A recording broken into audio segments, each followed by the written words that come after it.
talk, so we will present in English. Okay. Okay. So hello everyone. This is our group.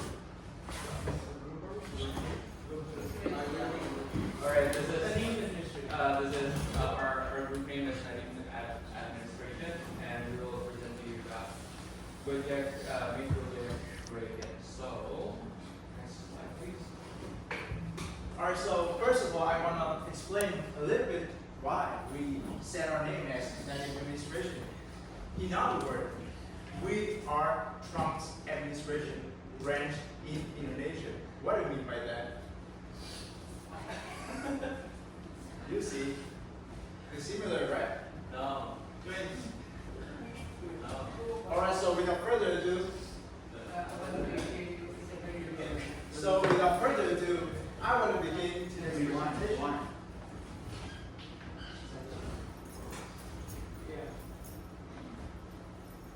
It's not as similar. It's very similar. It's really very. See, this one is not blurry, and this one is, so it's not very similar. What? Yeah. I'm from Hong Kong. Okay, so good afternoon, ladies and gentlemen.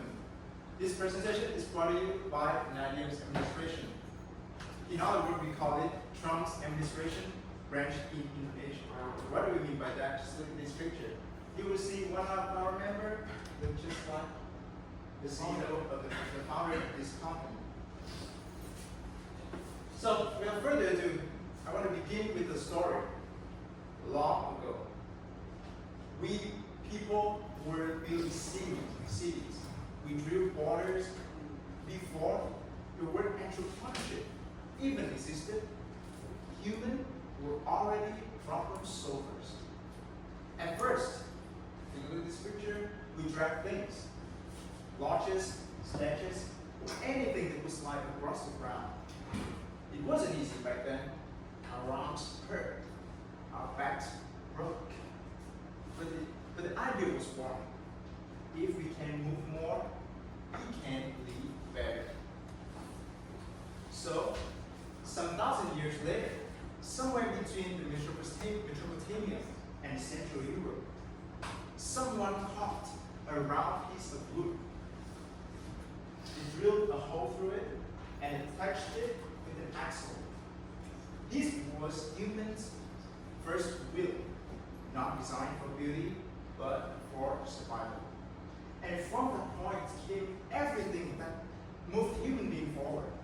Carriers, gears, engines, all the way to the smartphone that lies in our hands nowadays. Why am I saying this? Because in these days and time and age, technology moves people. And if we measure human progress by motion, then the story of motion is probably the latest chapter in our millennials-long journey. Now, let's take a look at Jakarta 2010, a city of 10 million people where motion itself becomes pain. What do we mean by that? Researchers have found that by that time, an average Jakarta commuter had to spend 3 to 4 hours in traffic. Imagine that children's always late for school, and fathers, daddies always late for dinner. How would that feel? So, motorbike taxi called object at that time were everywhere, but unorganized. Drivers set on street corners, but customers had no idea where to find them, how to pay. In fact, the 2010 survey has found that drivers' objects sat idle for 60% of their day. Now, that's the fact that many Asian, especially Southeast Asian youngsters, remember the name of celebrities, streamers, but never heard of Nadia Magarin say anything about this. So, witnessing such phenomenon, Nadia Magarin, the founder of sector that affects almost every people. So if we can match supply and demand by using technology, we can create impact at massive scale. So in 2010, he started a project with only 20 drivers and one call center. The idea was easy. Customer phones a number, then the operator dispatched the nearest driver to them. No app, no GPS, just coordination and trust. But guess what? It worked because it has solved a problem, a frustration that affects almost every people. So later on, Nabi Makarim said on this, people think, they say that technology, it's all about codes. No, he says, it's also about empathy, understanding and moving it. Now, fast forward to Jakarta, January 15. Smartphone adoption in Indonesia this time had doubled in 2 years. And Makarim moved fast. He had launched the Gojek mobile app based on 4 core services: Go, Ride, Go Send, Go Shop, and Go Food. The app automated based on the core cost center, one step. GPS located the drivers in seconds. Fares were algorithmically calculated and fixed up front. No halfway. Both drivers and customers rated each other after taking each ride, created a self-policing system of reliability. And the result? Within 6 months, Gojek went from only 20 drivers to 200,000 registered partners nationwide. What's more is that the app crossed 1 million downloads in its first year, briefly overtaking WhatsApp and Facebook in Indonesia's Play Store. And later on, Nadia Makarim shared on this success. The informal sector has always been looked down on. Give them a uniform, given structure, you see professionalism emerge. Give them dignity and loyalty with followers. And that's exactly Gojek's business models that they have been using that until this day. But ideas only live when people believe in them. So the question is, how did Indonesian citizens embrace this new way of moving? And what happened when the market fought back?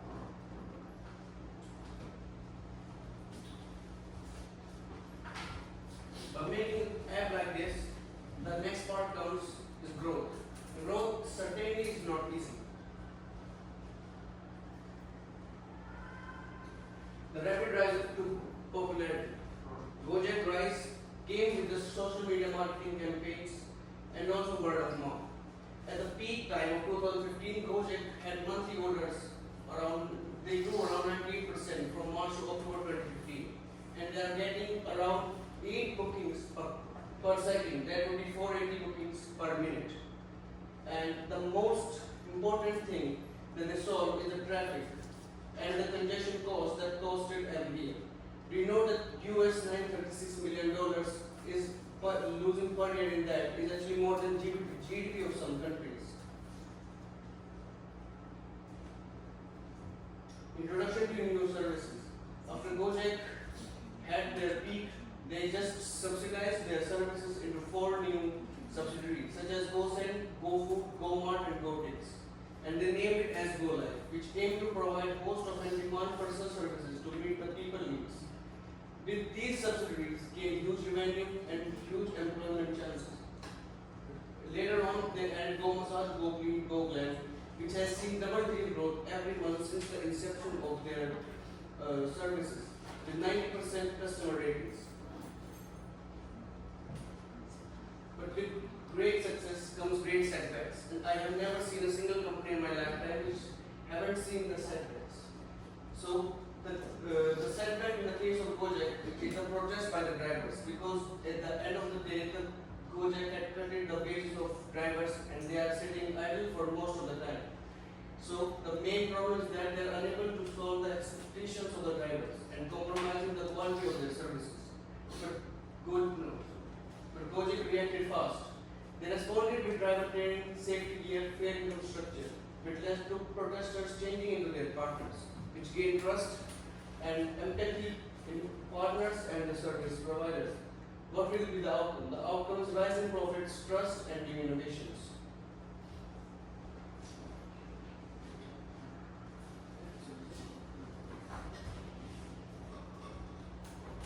Okay, so normally startups started holding back when they have the first successful product, but Gojek chose to do something different, something else. They started asking, what else can we improve on? So that's give birth to what started from just a ride-hailing application to an everyday companion. What do we need? That's GoLive, an everyday companion. So what does GoLive contain? Basically, if you need to tidy up your home, GoLive will be there. If you're tired and need a massage, GoMassage will have your back. And if you need to refresh a little, pamper your skin, GoGlam will be your beauty partner. And if your car needs some care, your auto will take it from there. So again, what started from just a simple solution for transportation now turned into a super app, carrying trust, convenience, and time efficiency. It helps them to optimize the driver's time to find more customers, new source of income for them. And basically, actually, what they have just done, they didn't just apply any random algorithm. They use the same algorithm matching drivers with nearby customers. Especially given the context that at that time, Indonesia was explained or described as a cash-based society. In other words, based on statistics, at that time, nearly 90% of Indonesian citizens, they still use cash as their main means of transactions. So what GoLive did, not just bringing about services, but they did something deeper and more profound. They changed the digital habits. They bring about the digital habits. They digitalize its own people behavior, and that paved a new way for the next breakthrough. So what is the next breakthrough?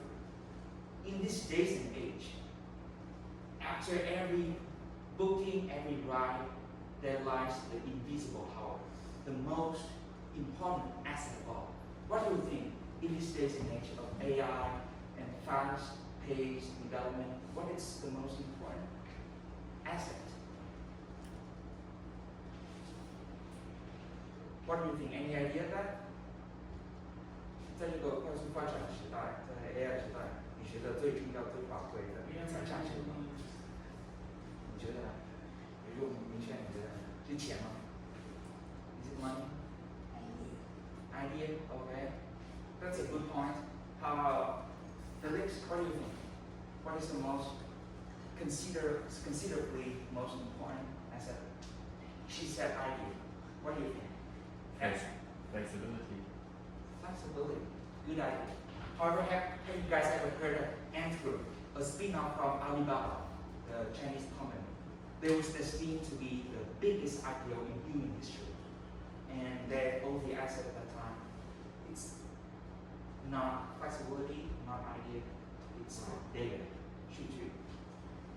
And in 2017, there are millions of transactions happening every day in Gojek's application, every day, daily.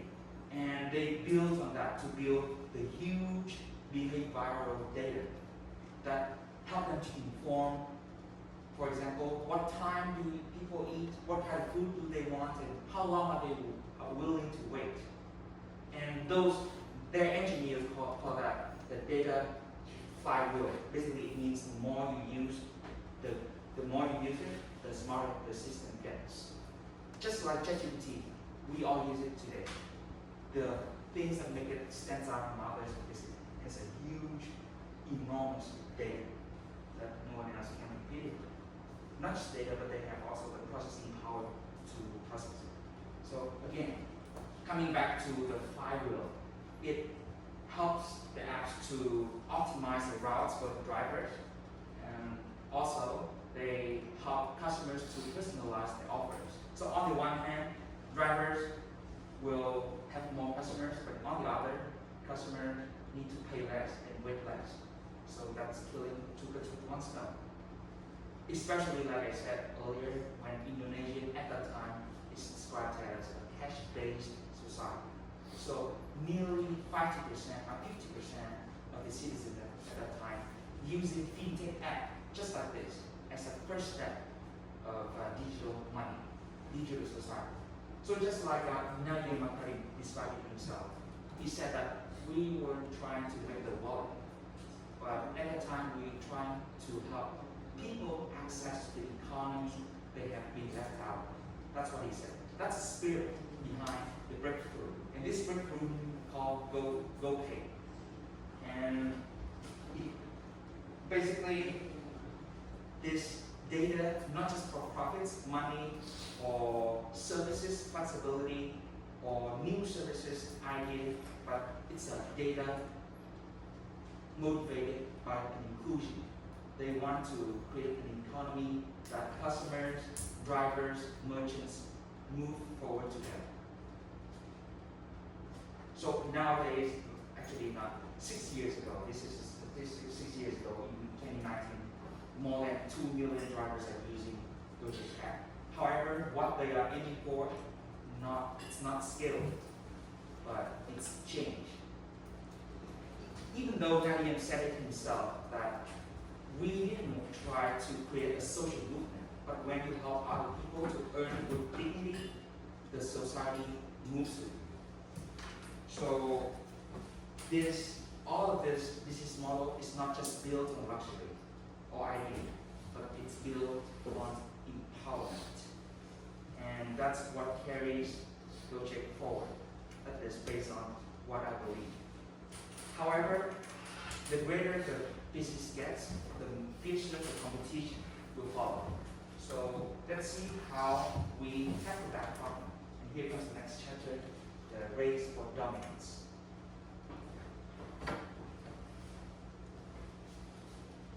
So as we know that every company that grows faces obviously a lot of challenges, a lot of problems, and Gojek faced a lot of those challenges and problems as well. So as you can see, as Gojek tried to scale up, they became a national platform from a small startup app that was started in the beginning. And managing 1,000 truck drivers, all these staff became really complex for the company. And the company faced challenges in managing transportation, communication, transparency, payments, salaries, all those sort of stuff. So Gojek was, as you know, very smart. So they did a few things. Performance-based bonuses to reward reliable drivers, the drivers whose performance was really good. They were providing incentives to those drivers. Driver insurance and security benefits. The insurances like health insurance, life insurance, all those sorts of benefits have been provided to the drivers. Digital literacy training, they were providing training to the drivers so that they can perform good in accordance with the app, of course. And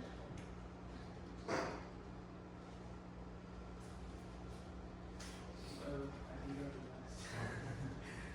So as Gojek's platform was becoming more data driven and more drivers were joining the company, they were voicing more concerns about fairness and recognition. So they were like saying that we can want better incentives, better salaries, better benefits from the company. And Gojek responded in their own way. As we know, the Gojek improves its rating system, where it investment program. So they're kind of going into a different direction, going towards charity, doing social work with the resources that they have. And these initiatives reinforce that team insight, technology must work hand in hand, empathy, sustain trust and motivation. So it's slowly becoming a motto of Gojek nowadays. So now the question comes, what happens, what is like the biggest challenge a company face when they become to this, like any cases? Competition, of course. And Gojek faced a lot of competition, of course. So companies like Grab, Uber, Shopee Food, A&H Yahoo, these companies were directly competing with Gojek on an international stage. Countries like Thailand, countries like, of course, Indonesia, Vietnam, Singapore, and of course Gojek responded in their own way again.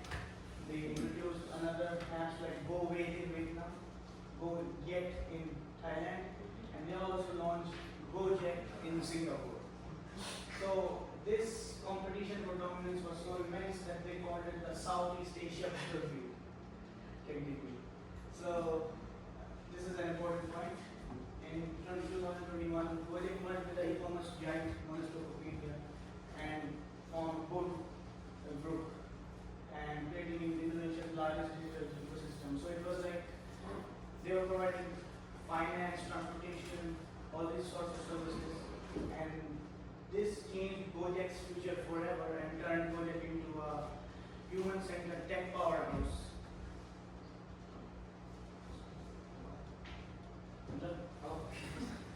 I didn't have a traditional line. Alright, so the question is, what should Gojek do next? So right now, we're going to divide it into two parts. So the first part is what they need to do right now, and the second one is what they need to do next. Right. So what they do right now is we have divided into three parts. First one is the financial focus, build on trust, and quality check. Could you click the financial focus part, please? Yeah. I hope the link still works. All right. So let's just be realistic. Without money, a business will not move. Right? Don't bother this one. Would you move it to 5 years? Yeah. So instead of motivating, we agreed that we need to be realistic. And as you can see, the price talks of Gojek is really bad. So what would we suggest Gojek to do next is basically just make the financial better, which they are currently doing by cutting up costs, and then they almost make profit. Even though it's a unicorn, it doesn't mean that they make profit. So they are right now in 96%, which minus 96%, which in 2023 they are around like maybe 20%, minus 20%, which what I mean is like in 100 it means that they actually make the break-even point. So they're close to their break-even point. And then the second one is, okay, can you go back? Alright, so, and then, no. Okay, stay right. Thank you. Alright, and then the second one is build on trust, because as, you might not know this, but Indonesia had one of the greatest startup fraud in the whole world. It's a company called, I forgot. It was really famous. A fishery. Yes, that's it. Thank you very much. So the name of the company is a fishery, and they are once our first profitable startup company in Indonesia, but turns out it was all fraud. It was so bad, and they make a perspective from investors leaves dead. They make investors doesn't trust Indonesian startup anymore. So maybe with Gojek and when they're on the way to profit, they will Gojek can increase the trust of foreign investors. So this is why financial focus is very important, and then build on trust, because just like relationships, company is built on trust as well. Without trust, there will be no future for any company whatsoever. And then quality check. As my friend presented, do not forget. I don't know what this is, to be honest, okay? But like quality check is important as well, because let's say finance and then the investors, and right now what we have in the Gojek application itself. Because quality check is very important, especially for customer satisfaction. There's a lot of fraud. There's a lot of disappointments between customers and the Gojek and the drivers, and there's a lot of errors between the merchants and the drivers as well. So this is what Gojek needs to focus on. They need to standardize or make it better and make the application much more stable than it is now. Okay, next please. And right now is the future. So what should should Gojek do next in the future? So there's this quote by my old boss: if you cannot beat, collaborate. So if you cannot beat all the competitors, why don't you just collaborate with them to minimize the risk and minimize the competitions? So it's basically what Gojek do with Bluebird a few years ago. So instead of competing with Bluebird, which is a taxi company, they offer the help. So why don't you just go into our application so that people from our customers can rent taxi from yours. So that's what they do. We would either beat or collaborate with all of their competitors. Yeah. What is provide quite the same service like Gojek? That's why we need to beat them, not collaborate. I'm not saying that we need to collaborate with all of them, but like some of them we need to beat, some of them we need to collaborate. Like maybe there's a new company called InDrive. And I don't know the blue thing. I used it a few months ago. Did you use it? From Vietnam? Yeah. Sun SM, Sun. Oh, What? Sun. No, that's not. Iya, Sun SM. It is Okay, Sun fine. SM. All right. Let's sign it. They use only electrical. Yes, that's it. Yeah. SunXM? Yeah. Okay. Why don't they just collaborate with SunXM so that they can go to this 3 zeros by 2030, zero emission, zero waste, and zero barriers by 2030. And then like there's all of the opportunities to collaborate or be by Gojek. Yeah, they need to. What we're trying to say is that we need to solve the current problem, which is the head-to-head competitions. And then the second one is green mobility. So they have a vision within 2030 they will have 3 zeros: zero emission, zero waste, and zero barriers. And then EV infrastructure partnership, just like we said, they need to partner with battery charging companies like Gogoro and Electro. Well, they need more collaboration. And then the third one is Gojek Green Network. So first one is a platform of stakeholders to learn about and get involved in Gojek sustainability efforts, and a partnership with National Go Green SG. This is like one of the examples. The Go Green SG is based on Singapore, and right now we're collaborating with them so that they can be sustainable in the future. Like green, like everyone is. What is zero barriers? Zero Barriers is one of the campaign by Gojek that they want to achieve in 2030. So Kind of barriers. like it's not an actual barrier, but as you know, motorcycle bikes, they have all of the benefits for the environment. Oh. Gojek want to beat that. So maybe they will go to EVs. Is it green? Yeah, green. Yeah, go green. Yeah, I think it's very famous right now, right? Yeah. So is they follow the SDG sustainable Yes. status? Yes. At least that one. SDG. Yeah. Like the green initiative and stuff. Yeah. So that is basically it. Is there any slide? No. Okay. So that is basically it. Thank you very much for listening, and feel free to use your questions. Maybe it's too diverse, because you're trying to extend your business to many countries. Yeah. And now I see a new business line, Yes. like every green industry. Yes. So do you think under this financial circumstances, do you think it should extend its business to the green Oh. business? Oh, green industry? that's interesting. I think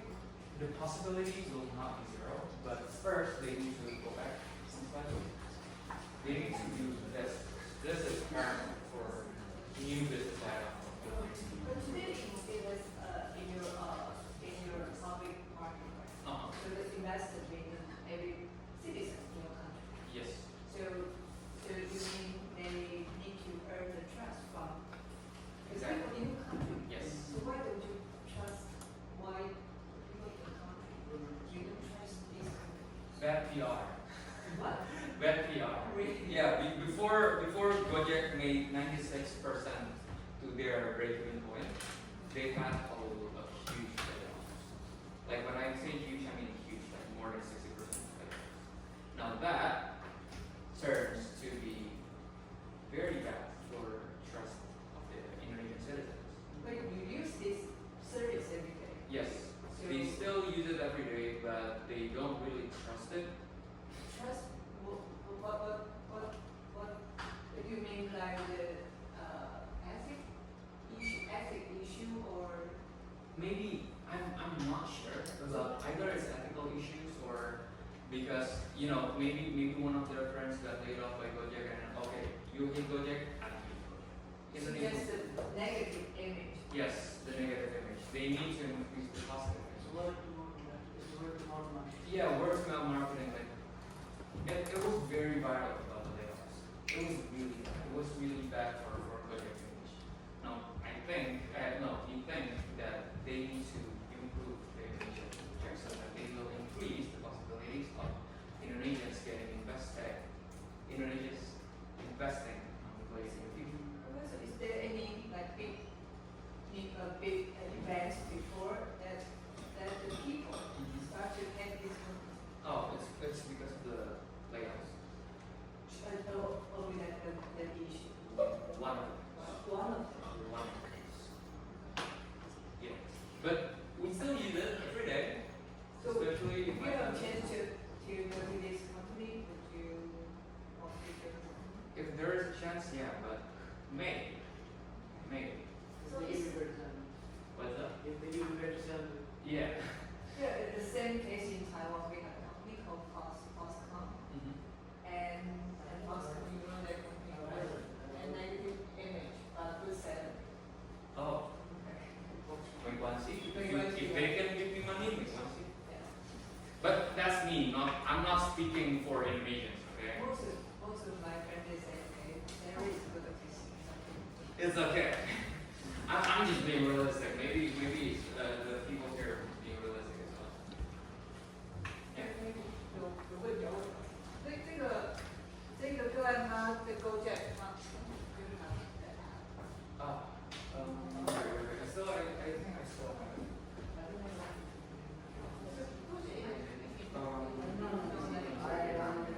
There. You don't go just here what? Just look around and Oh, see. okay. So that's the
based on the company in Vietnam, same as that he just mentioned. Actually, it's just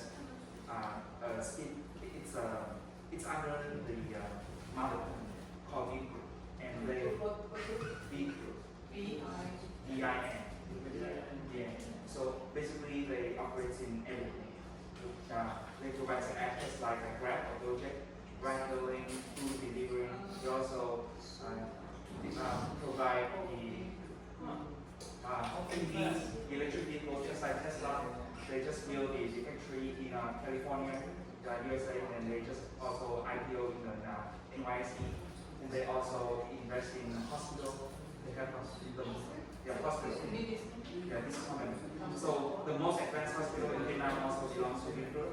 They also invest in education from kindergarten to university. Yes. Okay. Kindergarten to university. And real estate. So it started from.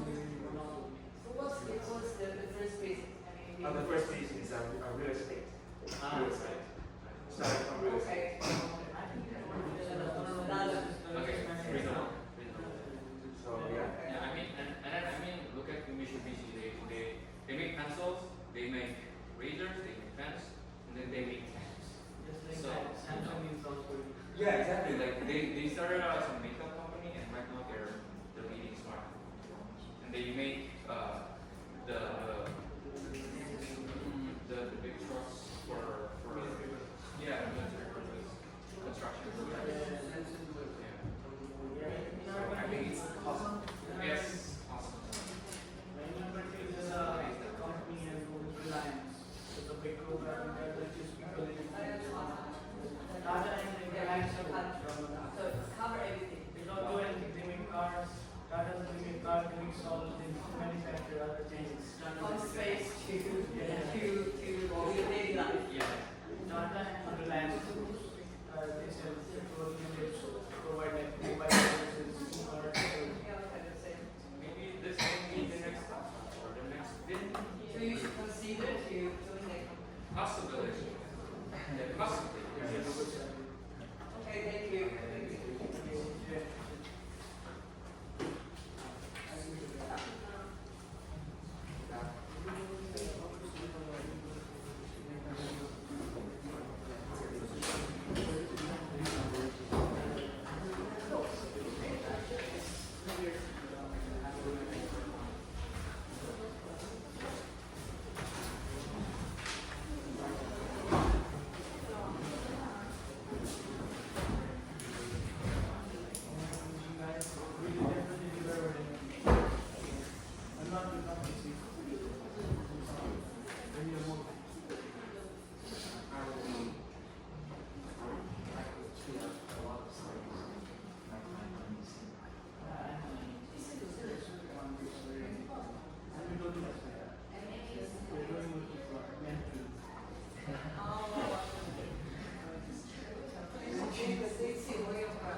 Yeah, thank you. Group 3, wonderful presentation. Yeah. Because if we have, actually I have prepared a case graph that they won't present graph. So if we have one more group, then we can have a group to present graph. Then we can compare the graph and go to a Gojek case. But this year we let you present the Gojek case. Okay. Because we will have the midterm examination at the end of November. So next week I will give you the yes. So you need to find the answer by yourself. Okay. 下周考试吗？下11月底考试，然后为了考古题，你们自己找答案。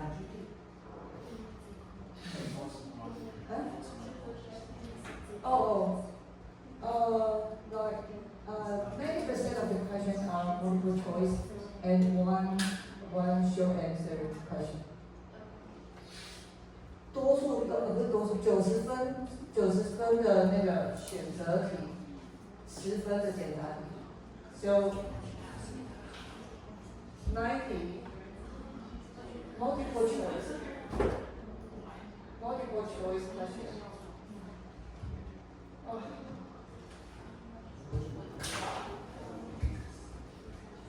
Multiple choice question and 10 short answer question.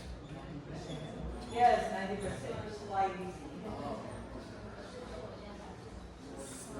So typically students spend maybe 30 minutes and finish this lecture. And also you will see the question first, right? But I won't give you the answer. You need to find the answer by yourself. Very good.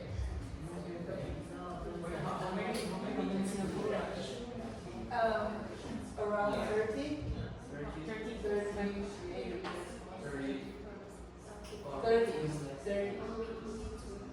3 points for each question. So the number is 90 and plus n. Only one short answer question. Only one. So total is 100.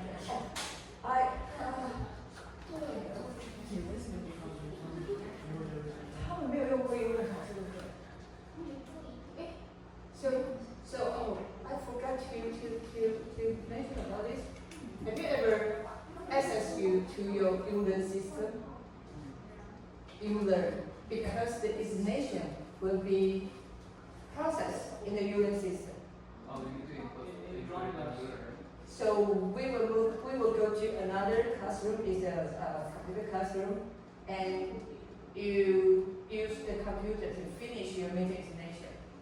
So you will know your score immediately after you finish the examination. So we will use Ulearn system for your meeting examination. Okay? So you must know your username and password. If you don't know your username and password, I cannot help you during the examination. So please, before the meeting examination, you need to confirm you can access to your Ulearn system. 你在期中考之前，你一定要确认你可以进到你的 Ulearn 系统。你在考试当下，你说不好意思，我没有账号密码，不好意思，我也不知道。我们会用 Ulearn 做考试，所以你考试完的瞬间，你就会看到你的分数。瞬间，对。Okay. So any question for the meeting examination? Any question?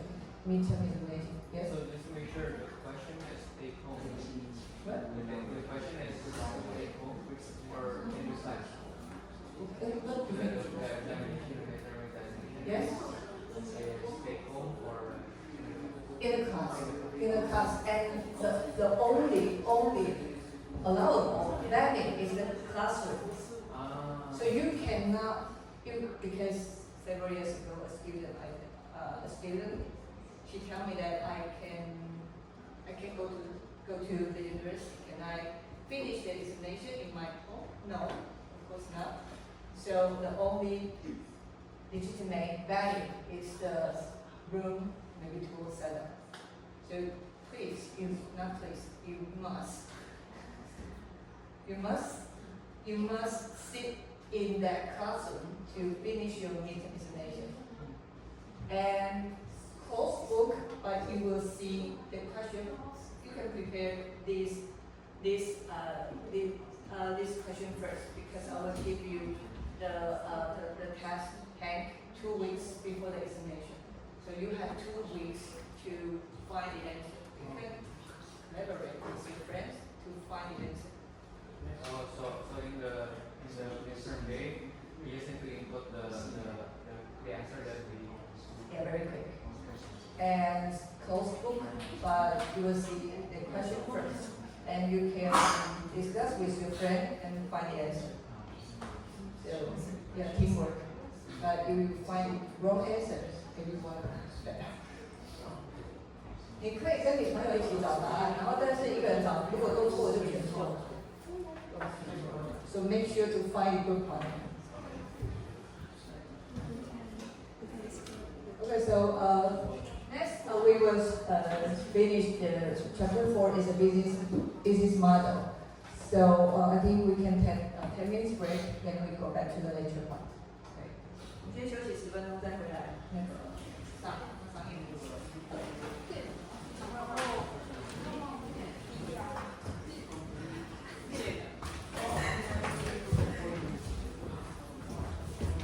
这个东西。